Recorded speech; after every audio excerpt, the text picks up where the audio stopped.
ลาบแล้วฉันนอนเพื่อนชาวลาสองมือย่านมันมากลางคืนนั่นนอนเรือนชาวละ2 คืนแล้วย่านมันมากลางคืนเลยย่านกลับมาหาตอนกลางคืนจักเพิ่นมีดมาคืนเอาน้องพี่น้องก็ได้ปั๊บบักซิบเลยเมื่อกี้นี่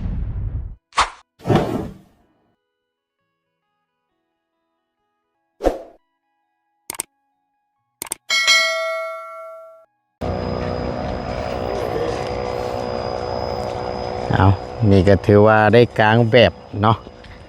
ในรูปแบบจะตั้งเสาสิประมาณนี้พี่น้องความกว้างความหอมเนาะ6x7ว่าซั่นแล้วก็ยืดย่อนใส่กันระหว่างล้านหน้าและล้านหลังเนาะเฮือนน้องใจดีนี้พี่น้องประตูให้เบิ่งอีกรอบนึงเนาะหลังจากที่พูดคุยเรื่องราคาแล้วก็มาเบิ่งมุมมองน้ำกันอันนี้อยู่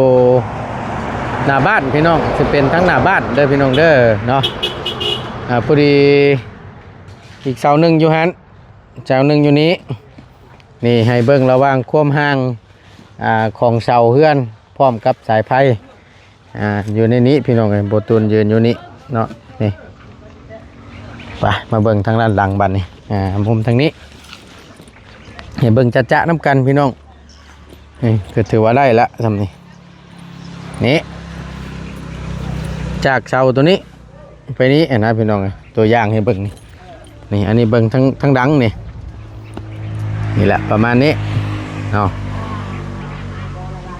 ห่างอยู่พี่น้องกับทางนี้ก็ได้นี่จังใดกับโบชุดบาทนี่ดินร้อนตอนหญ้าเจ้าได้ยังเอ้ยกินข้าวบ่เจ้าขอบใจหลายๆโอเคไปกินข้าวไปโอเคเดี๋ยวไปน้ำหลังได้ยังกินเอานี่จะเป็นมุมอีกมุมหนึ่งเราพี่น้องเนาะตั้งเฮือนน้องหลอกแค่ฟังจังนี่เสาคมห่างของเพื่อนเนาะระวังช่วงนี้แล้วก็มองไปอีกย้อนกลับพี่น้องบ้านนี่อยู่มุมนี้อันนี้เห็นน้ำกันก็คักเลยพี่น้องเลยว่ามันอยู่มุมใดกันแท้ประมาณนี้นี่แหละพี่น้องเลยคักบ้านนี่เบิ่งเอามุมไกลๆให้พี่น้องเบิ่งก่อนนี่อันนี้คือทางหน้าบ้านเลยพี่น้องเด้อถนนใหญ่ทางนี้ห่างอยู่พี่น้องเนาะเอากราบทักทายสบายดีแล้วสวัสดีกันอีกครั้งหนึ่งเด้อพี่น้องเด้อพบเจอกันทั้งบ่ตูนก็ดีใจน้ำน้องเพื่อนพี่น้องเลยแต่ว่าตกใจน้ำทั้งช่างเล่ที่ว่าราคาขึ้นมาราคา45 ล้านว่าสันป๊าดตัวว่ะจนท่วงแล้วนะพี่น้องสงสัยลืมบอกหรือว่าเท่าไหร่พี่น้องเลยขนาดเคลื่อน6x7เข้าใจอยู่ในช่วงเศรษฐกิจคือช่วงนี้เนาะมันอาจจะอีกอย่างกระแพงแน่น้ำมันแต่ว่ามันเกินตัวนะพี่น้องเลยพอดีตั้งทีมงานก็ได้ขอต่อเรา30 ล้านเราก็ลดให้แล้วพี่น้องเลยถือว่ายืดย่อนเอากันเนาะก็พอโอเคอยู่เข้าใจอยู่ชั้นนี้ก็ถือว่าโบแพงเนาะหลักกะบกถือว่าโบถึกอยู่ในระดับกลางๆเนาะคือแต่ก่อนอยากได้24-25นี่ก็บ่ได้แล้วพี่น้องเลยเห็นใจแล้วอยู่การน้ำมันเที่ยวไปเที่ยวมาแต่ก่อนอื่นบ่ตูนจะเอามีดไปให้อันนึงก่อนยืมน้องดอกแค่มาเมื่อกี้นี่เรียบร้อยเลยเนาะปิดตะมอมอยู่บ้านนี่ป้าโธ่คักเลยนี่ว่าแล้วก็บ่ได้เยี่ยมยามโดนเติบเลยโลยล่ะสบายดีย่างเบิ่งก่อนเด้อย่างเบิ่งก่อนงามมื้อนี้นี่สบายดีไปใส่ผ้าน่ะเอาผ้ามาขายเล่มเท่าไหร่พอได้เงินเติมน้ำมันเล่มเท่าไหร่เด็บละ100,000คือแพงแท้อ้าวกะหู้อยู่น้ำมันมันแพงเล่มละ1,000 กีบหู้อยู่น้ำมันมันแพงช่วงนี้ก็ได้มันมีอยู่1,000 กีบนะ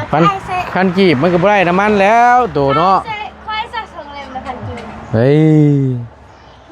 แล้วเรียบร้อยเนาะน้องเนาะ โดย ยังอีกร้านหนึงบ่โอ้ ยังก็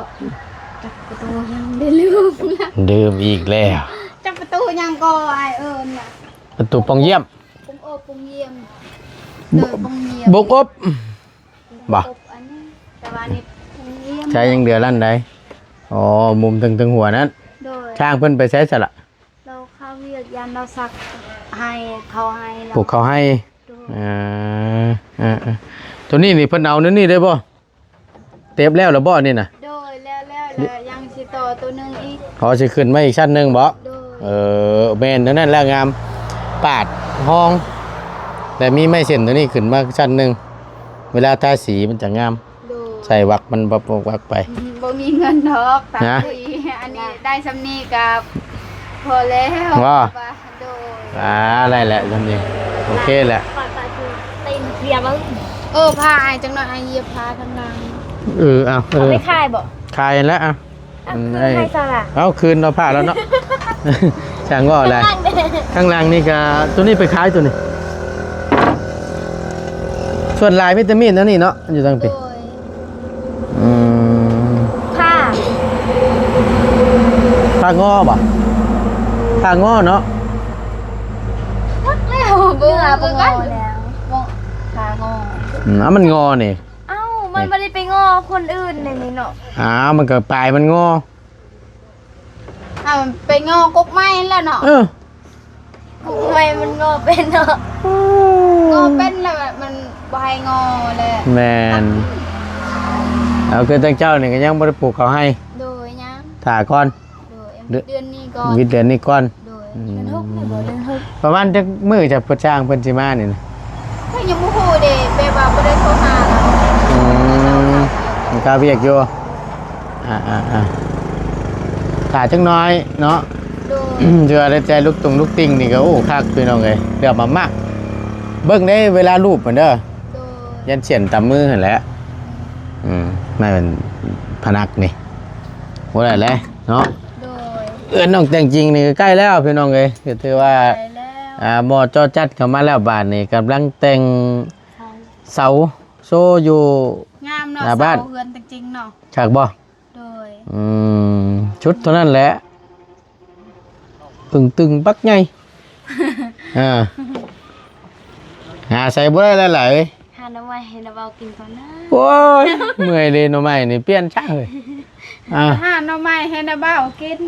บัดเท่านั้นได้เฮือนแล้วนะเพิ่นสิหาหน่อไม้ให้ละบ่าวกินว่าซั่น ให้เบามักน้ำไว้บ่ โอ้ก็กินรู้อยู่เนาะมักอยู่ แต่กินรู้แหละ เอาอีกมานี่น้ำไว้น้าเบากิน หาพักเน่า พักนางอยู่ใส่ หานักน้าเจ้า หนอบ่ให้แล้วเนาะ บ่ เอานักแล้วเนาะ บ่เกี่ยวกันนี่เนาะ น้าเบากิน เอาเฮาคุยกันไว้เลยเด้ ด้วย ม พิจารณานะ ชื่อไว้ชีวิตเป็นไง เจอไว้ ยังเด้เปิดจะหักกระโมง ลูก มันโดดบุญจังเนาะ จังน้อยเขาว่าโจรน่ะ จนคือรักเงินรักมอนโซล่า ขาดพี่น้องเลยเป็นอะไรหลังจากที่ได้รับได้นอนถือว่าประตูใหม่ความกังวลในใจฮะ ดีใจ หายกังวลแล้วบ่ โดยแล้วก็นอนกลางคืนการับ แหน่เพราะว่าได้ประตูปิดเนาะ โดย เป็นอย่างดีเลยเด้ก็ถือว่ามีความปลอดภัยขึ้นกระสูงหลายพี่น้องแม่ทั้งอันนั้นแม่น้องเจดีมานอนน้ำเจ้าบ่ โดย ตั้งหลังจากที่ผัวเราอันเลิกไปแล้วนะ โดย 2 สองมือเลยเรามานอน มื้อแล้ว โดย เดือนเราบ่กล้านอนเนาะลูกเราก็มานอนอยู่นี่ ไอ้แหละก็นอนอยู่นี่ อื แล้วนอน ม โรงงานจะดี อะไรอันนี้มันขี้ไล่นะนี่เนาะ ไอ้แหละ อ่ะ ขี้ร้ายขี้ร้าย บักขี้ไล่นี่เนาะสิบ่ กูเศร้าตัวอะไรอยู่ แม่นบ่ ที่ลายกับกล้วยเศร้า ขี้ไล่กล้วยเช้า อะไรนะเวลากระดาษบวกเอาเพื่ออะไรอ่ะ บ่นะบ่แม่นกล้วยเศร้าบ่แม่นคนขี้ลายนะแหละ อันแรกนี่แปลว่าหยัง เอาแบบว่าแหละนี่ก็ตั้งชื่อแหละซื่อ อันแรก ๆ ก็บ่ได้เกี่ยวน้ำภาษาน้องดิ อันแรกแปลว่าสิแปลก็แปลบ่ได้นะเนาะ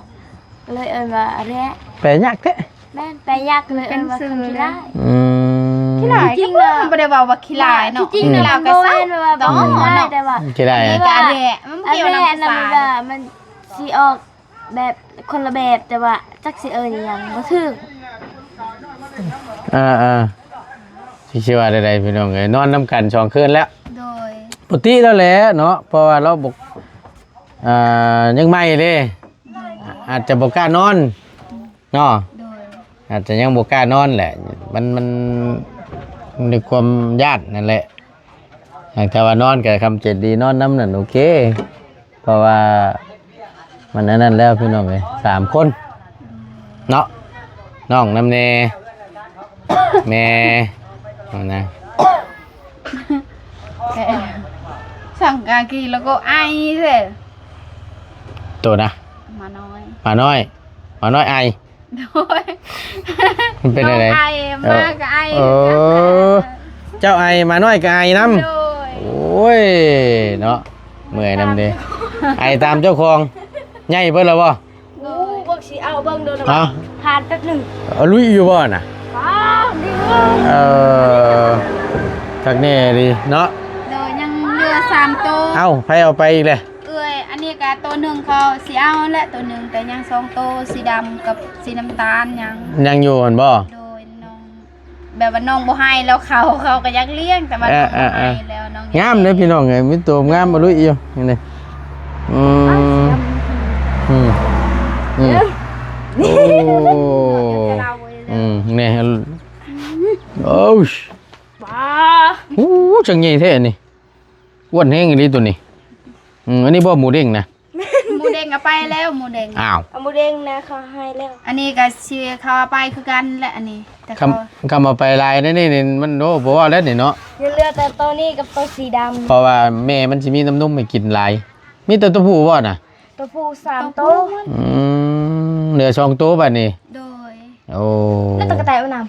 สีดำ ำสีดำยังเหลือ ยังนะ นั่ง ไผเอาไปตัวนั้นน่ะ ตัวนั้น โอ้ บ้านบ่วิ่ง เอ้ยสิเอาไป โดยแบบปัจจุบันเขาหมดผักเอาไปแล้ว บ่ เจ็ดปุตะกี้ โดย เลี้ยงใหญ่มีแต่เวียดแล้วมาเอาไว้เลย แบบว่าบ่ได้คายแบบว่ามันตาย อ๋อมันถึก ตายผัก มันถึกภาค โดย คือการอยู่บ้านก็คือกันพี่น้องไงเนาะงามพี่น้องไงรอบหน้าคำมันได้ลูกคออีกเด้อ โดย คอเด้อเห็นพันธุ์มันงามนะพี่น้องไงถมใหญ่ แต่ว่า ตัวนี้คือดูมัก ตัวสีดำน่ะมาค่อยน่ะเขาเอาเพื่อนแล้วนี่ บ่ ตัวแม่ อ่า เอาเพื่อนเรา บ่ ตัวผู้น่ะเสียเลย เสียอะไรรู้อยู่อุ้ยทีหนึงมักก็ได้นี่ตัวล้วนได้นี่ขักได้พี่น้องไงเนาะ เยอะเรื่อยๆเลย น้องเคยนะมื้อนั้นเขาว่าอย่าลิ้นเราให้เนาะ เราอยากลิ้นเลยให้จนให้ สะอาดเอ้า อาบน้ำให้มันบ่บ่ได้อาบ โดยมันอยู่ตารางเลยมันยังอาบ สกุลคือเก่าแล้วเนาะ โดย ก็ถือว่ามาอัปเดตเพิ่งเด้อพี่น้องเด้อถือว่ายังใส่ประตูปองเยี่ยมเนาะหรือว่าหน้าต่างนี่ก็ถือว่าได้ขังหนึงแล้วเนาะ โดย แต่ยังเหลืออีกปองหนึงแล้วก็ตัวนี้น้ำพี่น้องเอ้ยเบิ่งขออนุญาตย่างเบิ่งก่อนทางนั้นกับติดดับบ่บานประตูติดแล้วเนาะ นั่นก็แล้ว อ๋อก่อนนี่ล็อกตัวลุ่มบ่เฮ้ยนี่ โดย คือบ่ล็อกเอาตัว ยังบ่ทันแล้วเด้เขาบ่มียังบ่ทันเราบ่มีแนวเจาะตอนนั้นก็เลยบ่ได้เจาะ ล็อกอันเดียวบ่ใช่อันเดียวบ่ สอง สองอันบ่ โดย อึ๊บ ตั้งอยู่เลย มาจังเลย ปั๊บ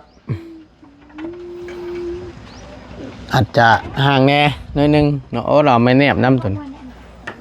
โอเคละยังเหลือน้อยเดียวหนึงคักโยพี่น้องเอ้ยงาม มึงช่วยไป ทั้งนั้นก็เป็นเต็มตะมั่มอยู่บาทนี่นี่ยัง มา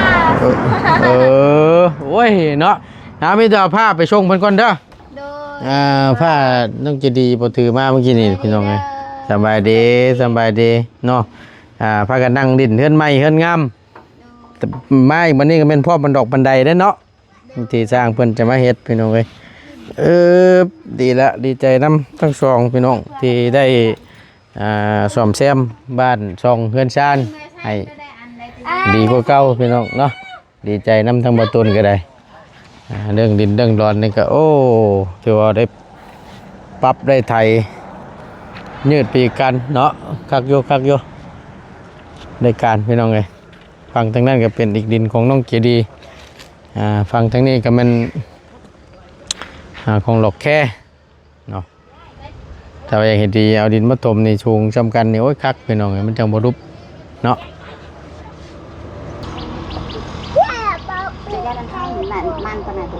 มาพี่น้องไอ้บ้านนี่พ่อกันอีกข้อมนึงเนาะสบายดีเด้อสบายดีเอามีดมาขึ้นเอามีดมาขึ้นเอาน้องพี่น้องไอ้กาได้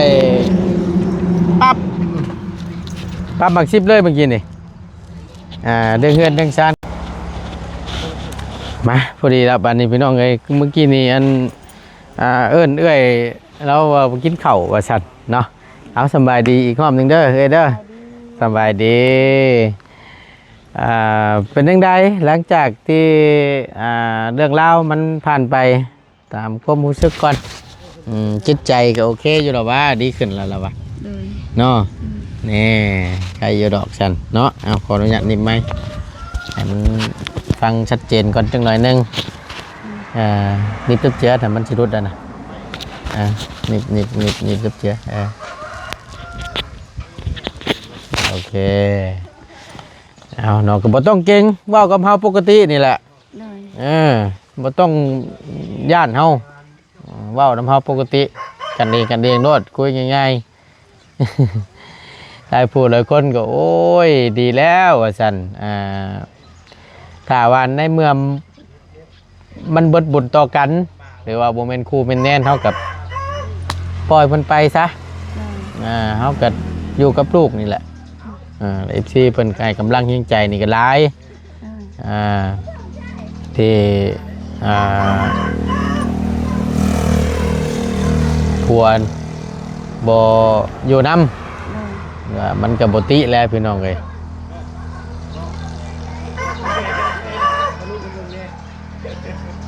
ผัวไม่อยากอยู่นี่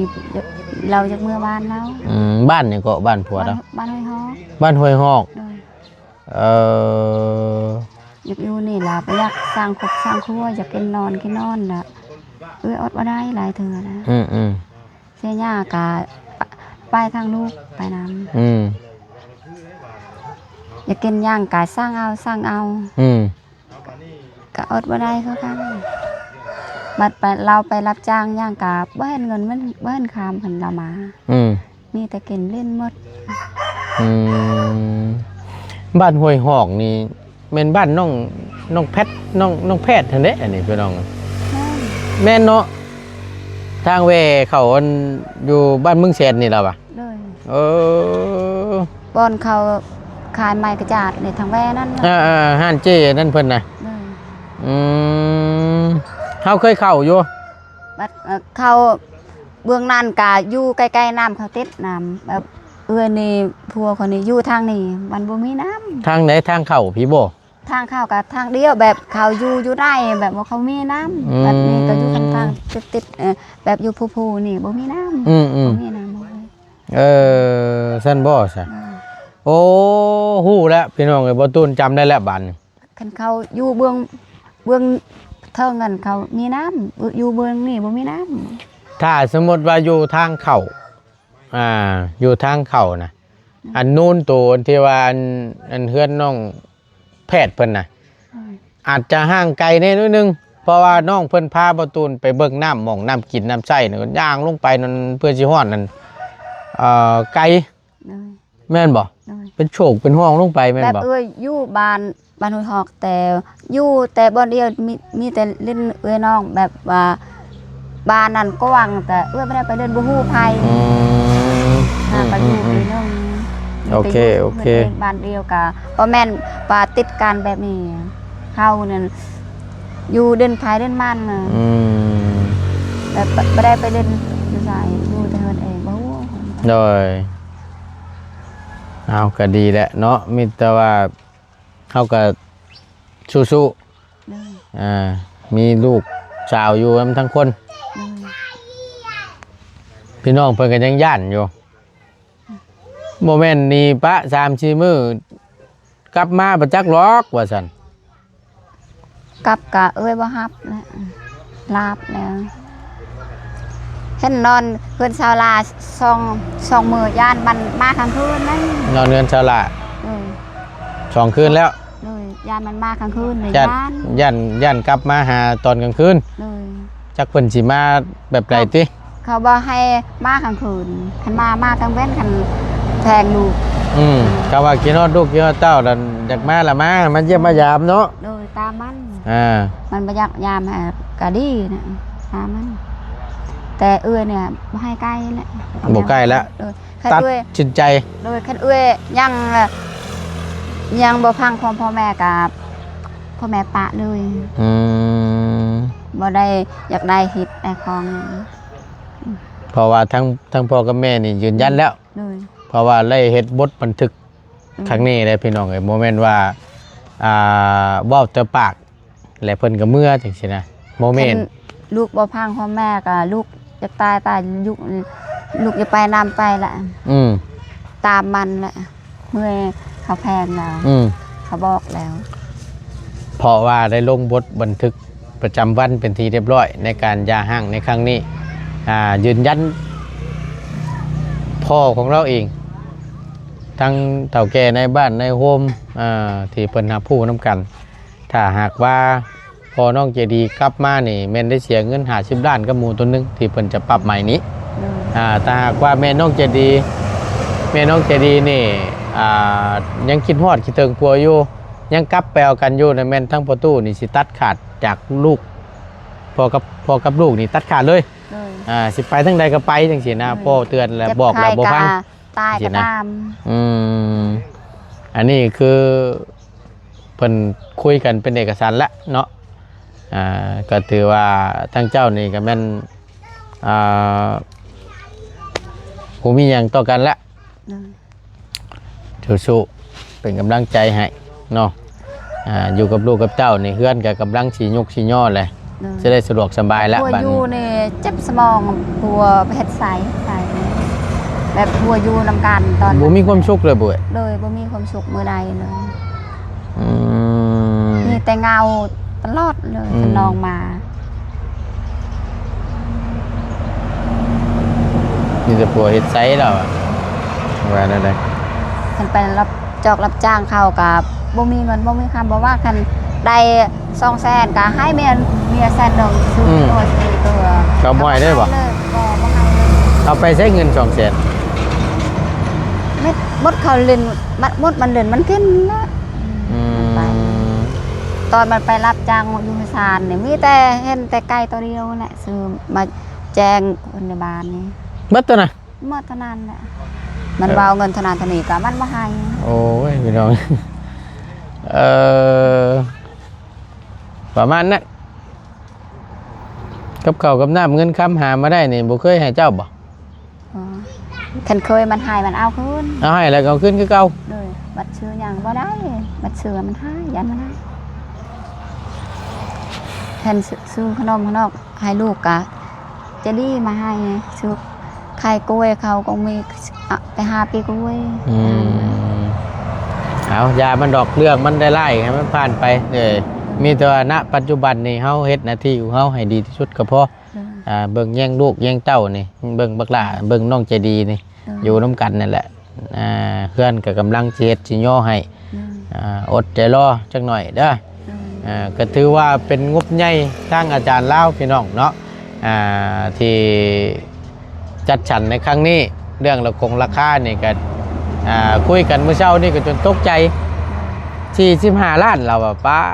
สร้างแหล่คุณดึกแท้ว่านะคนลาวเราเถิง เราถึงนะบ้านเราอยู่แก้งแปรนี่บ่ ลงไปนี่นะเคยใช้บริการอ้ายได้อยู่เฮ็ดเทือนนำทีมงานนี่ก็เราเฮ็ดไหนก็2หลังแล้ว2หลัง3หลังแล้วบ่จักพี่น้องเอ้ยเนาะโอเคได้สีไม้ลายมือก็ถือว่าใช้ได้งามพี่น้องเอ้ยเนาะยอมรับอยู่พอดีแล้วมันอ้ายแล้วว่า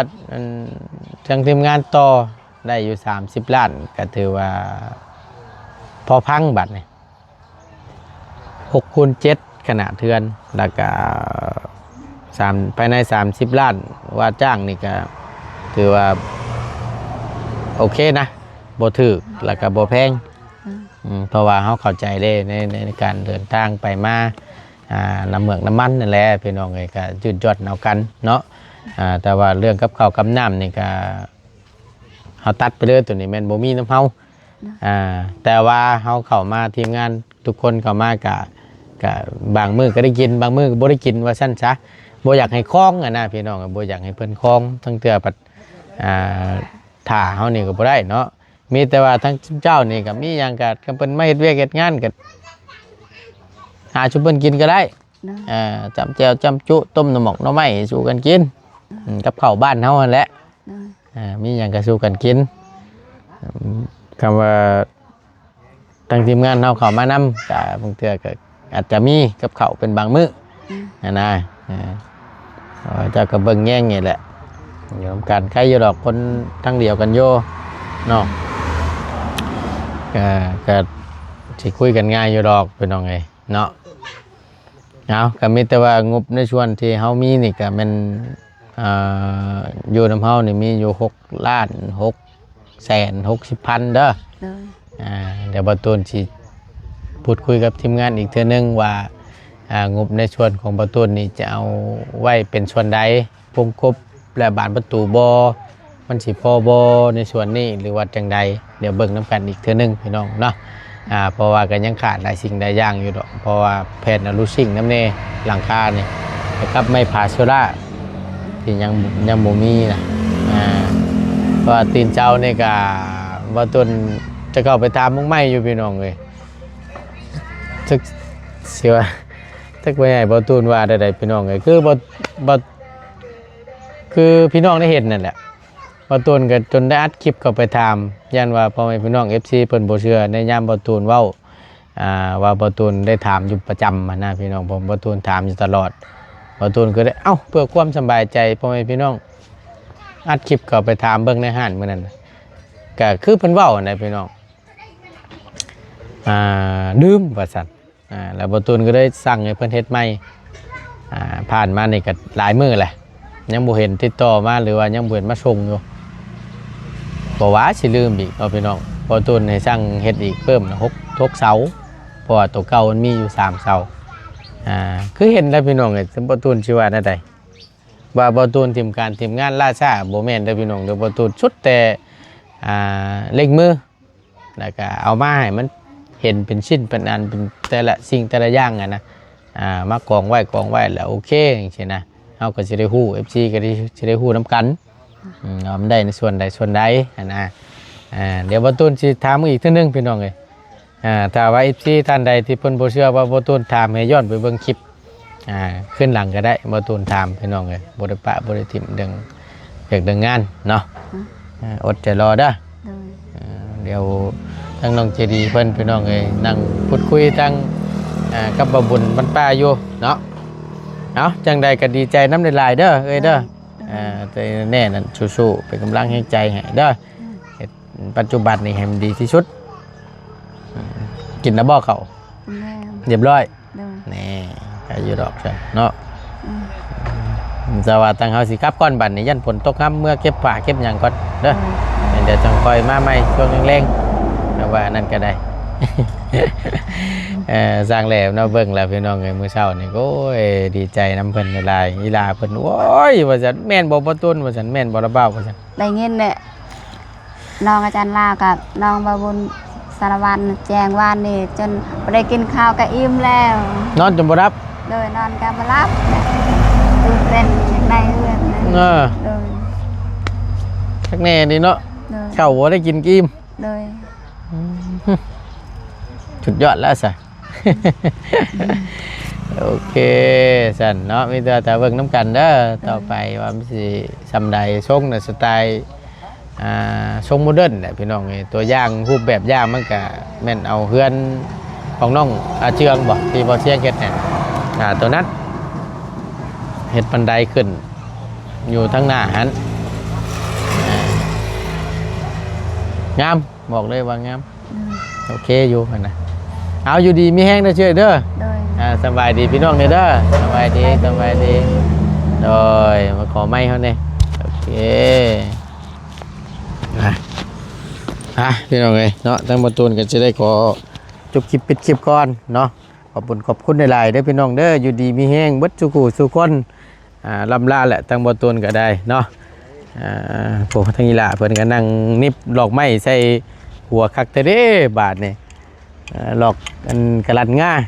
ยิ่งดีแต่ว่ามันบ่ได้หลอกจำปาเนาะได้หลอกจำปาในแต่สิคักละบาทนี่ตั้งเบาจันทร์นากามาเนาะโอเคพี่น้องเอ้ยเนาะอยู่ดีมีแห้งตกมันร่ำรวยเด้อพี่น้องเด้อพบเจอกันคลิปหน้าสบายดีเด้อเนาะไป